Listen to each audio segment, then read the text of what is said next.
मुझे खुद भी याद नहीं मैंने कितने आतंकवादियों को मर्डर किए हुए हैं, लेकिन गवर्नमेंट के नॉलेज में है कि मैंने कितने आतंकवादियों को मर्डर किए हैं। कहाँ पे किए हैं? जहाँ जहाँ ये छिपते हैं। जिस आतंकवादी से आर्मी और पुलिस घबराती है वो आतंकवादी मेरे नाम से कांपते हैं।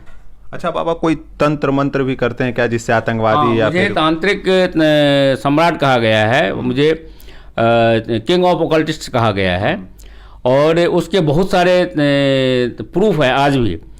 आप ये देखिए, इंदिरा गांधी 77 में जब हारी थी तो पूरे वर्ल्ड के सभी एस्ट्रोलॉजर्स ने कह दिया था कि इंदिरा गांधी जिंदगी में दोबारा एक मुखिया का इलेक्शन में नहीं जीत सकती। और मैंने अनाउंस किया था कि इंदिरा गांधी को मैं 14 जनवरी 1980 को मैं 350 सीटों से मैं प्राइम मिनिस्टर बनाऊंगा, और वो मैंने बनाया।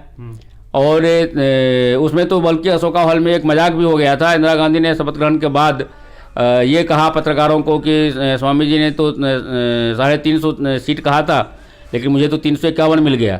तो मैंने उसी वक्त राष्ट्रपति के जो सचिव थे उनको मैंने ये कहा कि एक लेटर पैड दीजिए और उसमें रेजिग्नेशन लिखेंगे। तो फिर रेजिग्नेशन मैंने राष्ट्रपति भवन में ही इंदिरा गांधी लिखवा करके जो चिकमगलूर वाला सीट था उसको मैंने ख़त्म कर दिया था। तब मैंने पत्रकारों से कहा, मैंने अब बताइए कितना सीट बचा? तो उनका 350।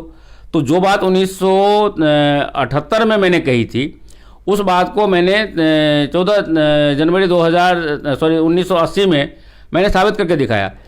1978 में ही एक स्काईलैब नाम का उपग्रह आसमान में जाकर के डिस्ट्रॉय हो गया था। अमेरिकन उपग्रह था, वो सैटेलाइट था। उस वक्त मेरे शिष्य थे वहाँ का राष्ट्रपति जिमी कार्टर और उनकी पत्नी मेरी बड़ी अच्छी भक्त थी। और मैं पहला आदमी हूँ जो नॉन पॉलिटिकल होते हुए भी व्हाइट हाउस में मैं चीफ गेस्ट था। अटल बिहारी वाजपेयी उस वक्त फॉरेन मिनिस्टर थे और अटल बिहारी वाजपेयी को सादर आमंत्रित करके बुलाया गया था अमेरिका, लेकिन अमेरिका का राष्ट्रपति उनको अपॉइंटमेंट नहीं दे रहा था।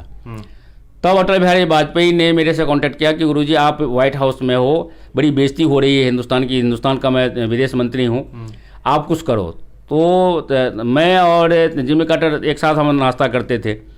तो मैंने कह दिया कि मैं तुम्हारे साथ में नाश्ता ही नहीं, मैं खाना ही नहीं खाऊंगा। तो उन्होंने जब रीजन पूछा, मैंने कहा कि मेरे भारत के विदेश मंत्री के साथ तुम मिलने नहीं रहे हो, तुम अपॉइंटमेंट नहीं दे रहे हो, तो तुम मेरे देश का इज्जत नहीं करते हो, तो मेरी इज्जत करने का फ़ायदा क्या है?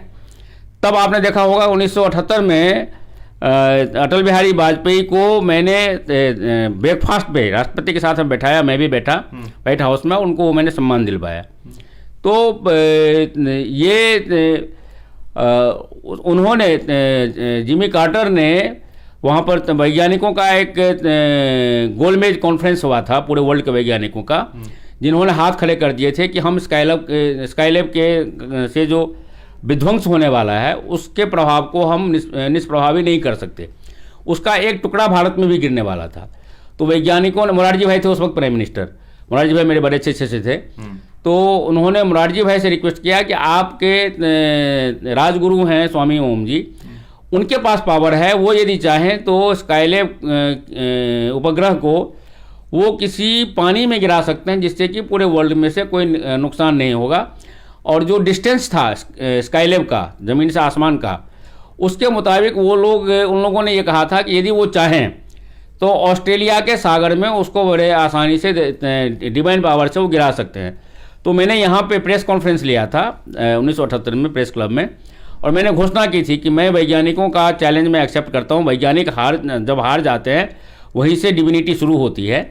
तो मैं ये घोषणा करता हूँ कि उसमें मैंने डेट बताया था कि फलाने तारीख को इतने बज के इतने मिनट पे ऑस्ट्रेलिया के सागर में स्काईलैब उपग्रह सैटेलाइट गिरेगा, और वहीं गिरा। वो फिर पूरे वर्ल्ड में मेरा न्यूज़ चला कि स्वामी ओम जी के तांत्रिक शक्ति से स्काईलैब के दुष्प्रभाव से पूरे विश्व को स्वामी ओम जी ने बचाया।